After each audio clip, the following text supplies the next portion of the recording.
So a very surprising, and I mean very surprising pick. Like, did I imagine that the Rams were gonna go running back? No, but it makes sense. Rams GM Les Snead.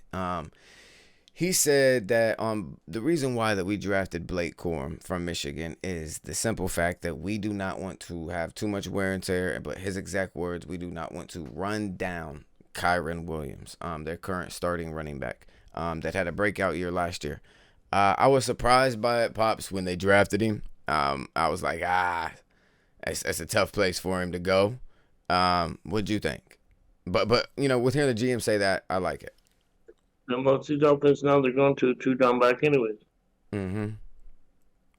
Do you think that maybe a little less on Matthew Stafford arm now and a little bit more on the legs, just a little bit more? Maybe kind of like a 65-35 split? Yeah, and that way they give the backs a little bit more longevity. And plus they're getting young backs and not have to worry about the money. So it's better for the team that way, period. Yeah. Yeah. And, I mean, Blake Corum, he's not like the biggest running back, but I mean, he had the record-setting bench press for a running back at the combine. When you watch him run, he's not scared to go north and south, and he's not scared to run into somebody. Corn solid, period. Do you think that he has a chance to be the starting running back? No, no, I think he won't become in certain situations. He might even be like a little bit of a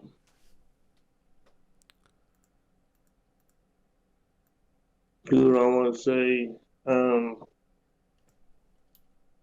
your boy with the Lions and what's the name? The way they run the ball, like say something. David Montgomery and your guy, Jahmyr Gibbs. Yeah, I mean they might run, you know, first two series, one back, the next series with the other back. Corm, you know what I'm saying? So okay, so you think it might just be like a more of a you guys are both for sure getting some reps, but it's situational on when Blake Corum might get in. Like if he gets in and it's looking like it could be a series for him, that he might just get the whole series then. Yep. Okay. So he could. So then I mean, that does give them that two-headed monster, Pops. And then it gives them the opportunity of saying if Matthew Stafford takes a second to bounce back from the injury, and or the age gets to him a little bit, we still have a solid foundation with running backs and a solid wide receiving core, and we don't have to bank on throwing 50 times a game to be able to get our receivers the ball. We kind of got receivers where we can throw 20 times a game max if we have to and go 25 rushes or 35 rushes if we need to. Yep. I feel like they both could go for 100 yards. Both would be good fantasy team running backs. Maybe Blake Corum a lot lesser than what we thought he could have been, but solid still. And then you have a solid Rams team. Now, do the Rams, Pops, do they? Oh, sorry. Go ahead. And also injuries. Facts. That's what I was just about to ask. Do the Rams have a third running back? Do they still have Daryl Henderson? The Washington names even had injuries before. The guy I just brought up, right? If that's who's still there, I believe so. Rams depth chart. Their third running back on the list, Dad, is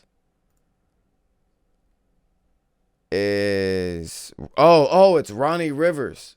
It's Ronnie Rivers that went on IR last year, Dad. Also, Blake, and he was on IR. So Blake Corman's definitely gonna get some reps this year, and a good amount of reps.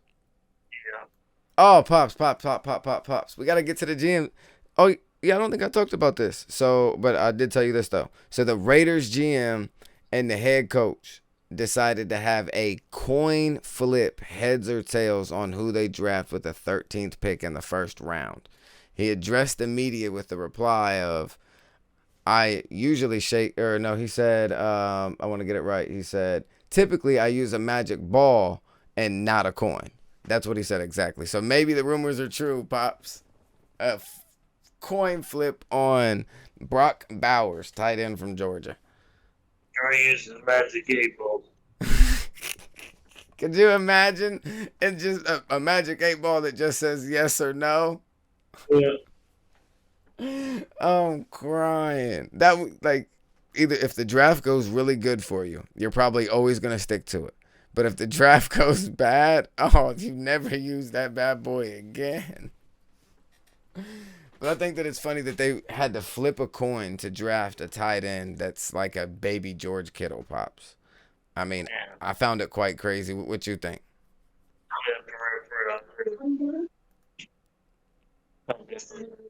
I can't hear you. I said I definitely agree. You agree for sure, for sure. All right, pops. Let me see. And let me add this on. I will say, I approve of the Raiders' first round draft pick for the first time in a long time. Oh yeah. He ain't liking it, but Yeah. Whoever lost the coin flip, sad. And I wonder, who do you think the player could have been? Here, pops. Let's try to do that real quick. I'm gonna go by rounds, and I'm gonna say that like 4 people after that, because that's probably who it could have been. So we have Brock Bowers. We have an offensive tackle from Oregon State, Fuaga. Oh, it was probably either Bowers, Dad, or huh? Brock Bowers. No. I'm saying that's who the one guy. I'm saying who the other guy wanted when they flipped the coin. I was wondering, who do you think the other side wanted? And I'm thinking maybe it was the edge rusher that the Colts drafted, Latu from UCLA. I don't know. That's the only thing. Like when I'm looking at the draft, that or Dallas Turner is the only thing that makes sense. But Oakland's second defensive line, so they just got 2 more in, so I can't see him drafting a defensive lineman on the edge rusher.